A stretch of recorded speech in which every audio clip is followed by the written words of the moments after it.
கேப்டனோட இழப்பு வந்து மறக்க முடியும், யாருனாலையும் ஏற்றுக்கவே முடியலை. எல்லாருக்கும், எங்களுக்கு மட்டும் இல்லை, மக்கள், தமிழ்நாட்டு மக்கள் எல்லாருமே அதை நீங்கள் பார்த்துருப்பீங்க. அவ்வளோ தூரம் இது பண்ணியிருப்பாங்க.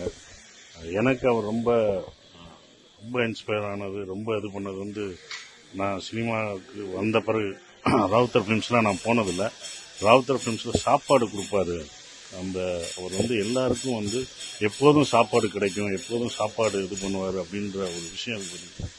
அதை வந்து நாங்கள் அவர்கிட்ட தான் கற்றுக்கிட்டோம், கேள்விப்பட்டு கற்றுக்கிட்டோம். ஸோ அவர் இப்படி பண்ணாருன்னும் போது, நான் என்னோட கம்பெனி ஆரம்பிக்கும் போது சொன்னது, இங்கே எல்லாருக்கும் ஒரே மாதிரி சாப்பாடு இருக்கணும், எப்படி கேப்டன் எல்லாருக்கும் கொடுத்தாரோ அது மாதிரி இருக்கணும் அப்படின்னு நான் அதை எங்கள் இதில் சொன்னேன். அதுபடி தான் நாங்களும் நம்ம எல்லாருக்கும் ஒரே மாதிரி சாப்பாடு எப்போ வந்தாலும் கிடைக்கும் அப்படின்ற ஒரு விஷயத்தையும் நாங்கள் சொல்லியிருந்தோம்.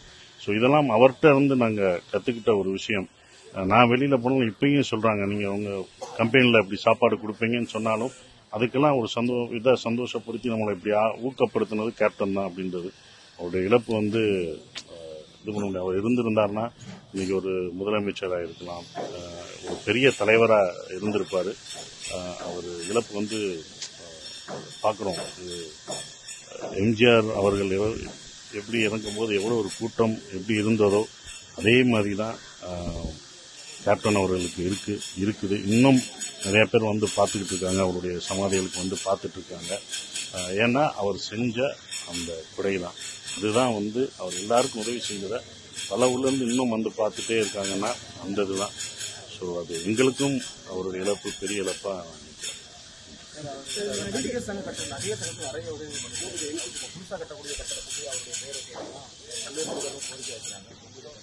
அவர் பேர் தான் வைக்கணும். ஏன்னா நடிகர் சங்கம் கடனில் இருக்கும்போது அவர் தான், அப்போ நாங்கள் இல்லை, ஆனால் அதுக்கு நாங்கள் கேள்விப்பட்ட ஒரு விஷயம் தான். எல்லாத்தையும் கூட்டிகிட்டு போய் நடிகர் சங்கத்து கட்டடத்துக்கு அது கடன் அடைச்சாரு அப்படின்ற ஒரு விஷயத்த இது பண்ணியிருக்கோம். இப்போ நாங்கள்லாம் நடிகர் சங்கத்தில் இருக்கோம்னா அது வந்து அவர் என்ன பண்ணணும்னா அவருடைய இதுதான் கடன் அடைச்சாங்க. ஸோ அவர் பேர் வைக்கிறதுல யாருமே அதை வந்து நிராகரிக்க முடியாதுன்னு யாரும் சொல்ல முடியாது. அது கண்டிப்பாக வச்சு தான் ஆகணும்னு நான் நினைக்கிறேன். ஸோ அதனால் அவங்க வைப்பாங்க, தலைவர்லாம் சேர்ந்து முடிவு எடுப்பாங்க. சில முன்னணி நடிகர்கள் இதுவரைக்கும் பார்த்து வருவாங்க. நீங்கள் வருவாங்க. அது யாரையும் நம்ம வந்து இதை வந்து சொல்ல முடியாது, வரணும் என்ன சூழல் இதெல்லாம் சொல்ல முடியாது. ஸோ அவங்க வருவாங்க, நீங்கள் வந்து கலந்து கொள்ள முடியல. மனசு ரொம்ப கஷ்டமாக இருந்தது. 1.5 மாதத்துக்கு அப்புறம் இப்போ தான் நான் முதல்ல வெளியில் வரேன். அவருக்கு வந்து மரியாதை செலுத்தணும் முதல்ல அப்படின்ட்டு தான் இன்றைக்கி நான் வந்திருந்தேன். விஜயகாந்த் சார் வந்து எனக்கு ஒரு பெரிய இன்ஸ்பிரேஷன். சின்ன வயசுலேருந்து அவரோட படங்களை பார்த்து வளர்ந்துருக்கோம். அவரோட சண்டை காட்சிகளை ரசிச்சிருக்கோம். ஏன்னா அவரோட சண்டைக்கு மட்டும் ஒரு தனித்துவம் இருக்கும். அதனால தான் அவருக்குன்னு ஒரு தனி இடத்த இந்த திரையுலகத்தில் பிடிச்சிருந்தாரு. நான் திரையுலகத்துக்கு வரும்போது எல்லாரும் நினைப்பாங்க ரஜினி சார் மாதிரி வரணும், கமல் சார் மாதிரி வரணும் அப்படின்னு. பட் எனக்கு வந்து எனக்குள்ள விஜயகாந்த் சார் மாதிரி சண்டையில் ஒரு புதுசாக ஏதாவது பண்ணி மக்கள் மனசில் இடம் பிடிக்கணும் அப்படின்னு தான் நான் வந்தேன். அந்த எண்ணத்தில் தான் நான் திரையுலகத்துக்கே வந்தேன். ஸோ எனக்கு அது அவரோட இழப்பு மிகப்பெரிய ஒரு இழப்பாக எனக்கு தெரியுது. எவ்வளோ நல்ல விஷயங்கள் நம்ம திரையுலகத்துக்கு பண்ணியிருக்காரு. இப்படி ஒரு சிறந்த ஒரு மனிதரை தமிழ் திரையுலகமும் சரி, தமிழ்நாட்டு மக்களும் சரி இழந்துட்டோம்.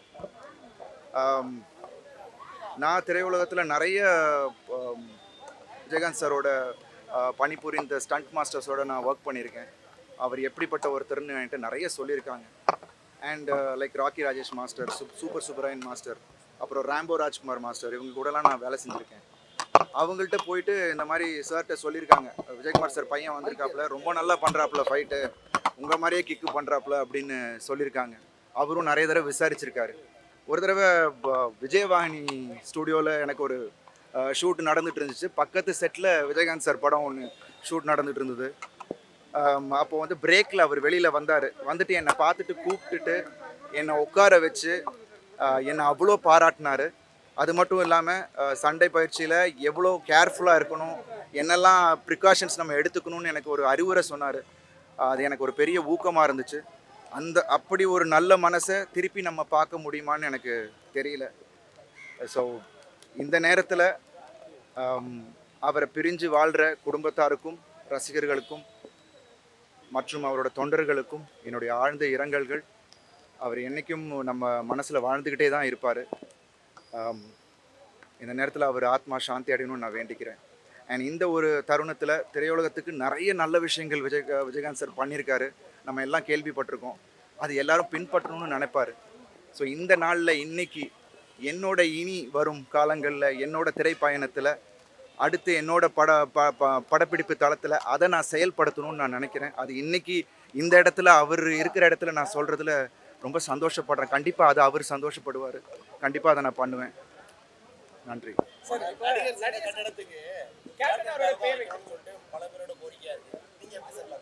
இல்லை, நிச்சயமாக வந்து அதாவது நடிகர் சங்க வளாகத்தை திருப்பி நமக்கு மீட்டு கொடுத்தவர் திரு கேப்டன் அவர்கள்.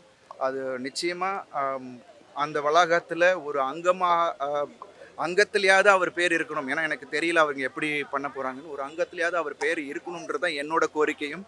நிச்சயமாக அதை வந்து பரிசீலனை செஞ்சு நடிகர் சங்கம் அதை வந்து முன்னிறுத்தி பண்ணுவாங்கன்ற ஒரு நம்பிக்கை எனக்கு இருக்குது. சார், இப்போ நிறைய பெரிய பிரம்மாண்டமான படத்தில் வந்து தலைவர் கேப்டன் அவர்கள் சாப்பாடு போட்ட அளவுக்கு மற்ற படங்களில் இது வரைக்கும் பண்ணலைங்களா? அது ஏன் இப்போ வந்து பேசு பொருளாக ஆயிருக்கு சார்?